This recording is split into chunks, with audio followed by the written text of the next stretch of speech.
ভূতনিতে বাঁধ কেটে বন্যা পরিস্থিতি, আর সেই ভূতনিকে বাঁচাতে আবারও বাঁধ কাটার পরিকল্পনা। গ্রামবাসীদের দাবি বাঁধ কাটলেই বাঁচবে ভূতনি, নইলে ভুগতে হবে ভূতনিবাসীকে। ইতিমধ্যে ভূতনির বিস্তীর্ণ এলাকা জলমগ্ন। প্রশাসনের পক্ষ থেকে খোলা হয়েছে ত্রাণ কেন্দ্র, সেখানে দেওয়া হচ্ছে ত্রাণ, চালানো হচ্ছে নজরদারি।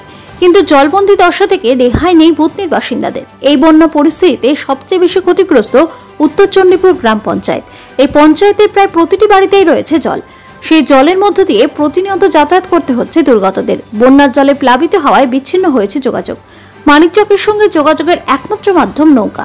টাকা দিয়ে ভাড়া করে নৌকা পারাপার করতে হবে, নইলে টিনের নৌকায় ঝুঁকিপূর্ণ যাতায়াতেই সম্বল ভূতনির বাসিন্দাদের। বন্যা কবলিত পুলিনটোলা এলাকার বাসিন্দা ভগীরথ মণ্ডল বলেন, গ্রামের প্রতিটি বাড়ির মধ্যে এক বুক জল। সেই জলের মধ্য দিয়ে চলছে যাতায়াত। গ্রামের কিছু মানুষ ত্রাণ কেন্দ্রে গেলেও বেশিরভাগই রয়েছে বাড়িতে। জেলা শাসক কিছুদিন আগে এসেছিলেন, শুধু ত্রাণ কেন্দ্রগুলি পরিদর্শন করেছেন, সহায়তা প্রদান করেছেন, কিন্তু ফিরে তাকাননি জলমগ্ন বাড়িগুলির দিকে। এই অবস্থায় ভূতনিবাসীকে জলবন্দী দশা কাটাতে একমাত্র পথ দক্ষিণ চণ্ডীপুরের বাঁধ কাটা। কাটলেই ভূতনিতে জমে থাকা জল বাইরে বেরোবে এবং জলবন্দী দশা থেকে রেহাই পাবো আমরা। যদিও প্রশাসনের পক্ষ থেকে জানা গিয়েছে কোনোভাবেই বাঁধ কাটা যাবে না, জল বের করতে বিকল্প ব্যবস্থা নিচ্ছে সেচ দপ্তর।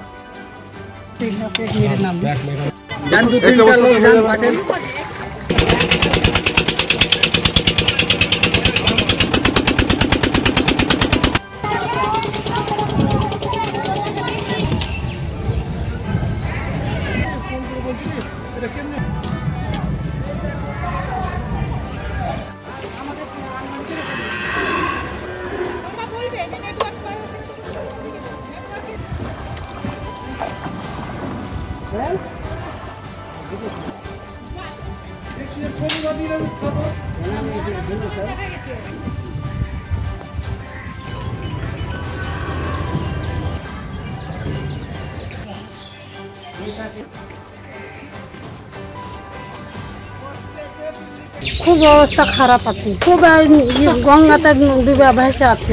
আপনার বাড়িতে এখন জলের মধ্যে থাকছি, বাচ্চাতে করেছে মাচান করেছি দিয়ে থেকেছি, মাচানের মধ্যে থাকছি।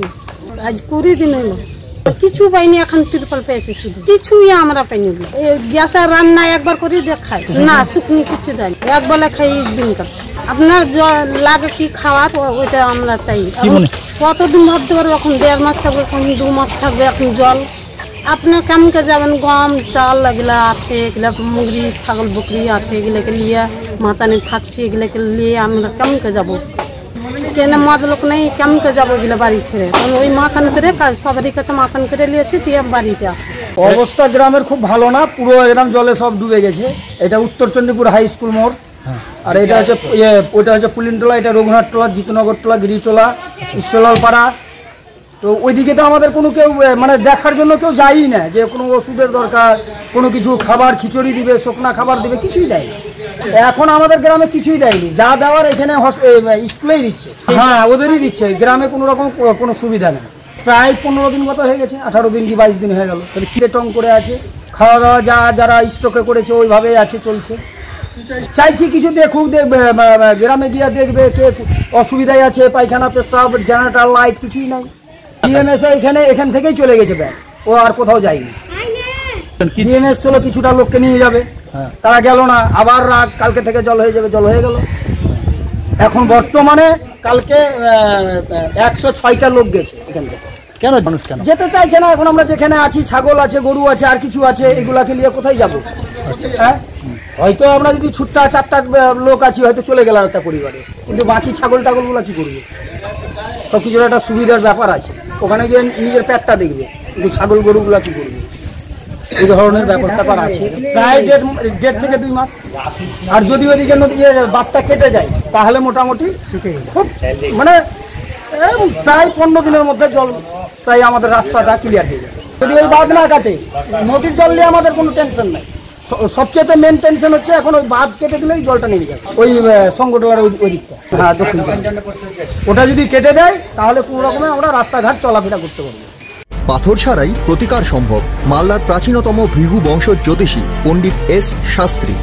দাম্পত্য সমস্যা, বিবাহে বাধা, ব্যবসায় অবনতি, পরীক্ষায় অকৃতকার্যতা, ভাগ্য গণনা, কোষ্ঠী বিচার, ঠিকুচি গোষ্ঠী এবং মৃত্যু ছাড়া সকল সমস্যার সমাধানের জন্য যোগাযোগ করুন জগদম্বা জ্যোতিষ কেন্দ্র, বিবেকানন্দ স্কুলের পাশে, মালদা। মোবাইল 09730278332 অথবা 09332056956।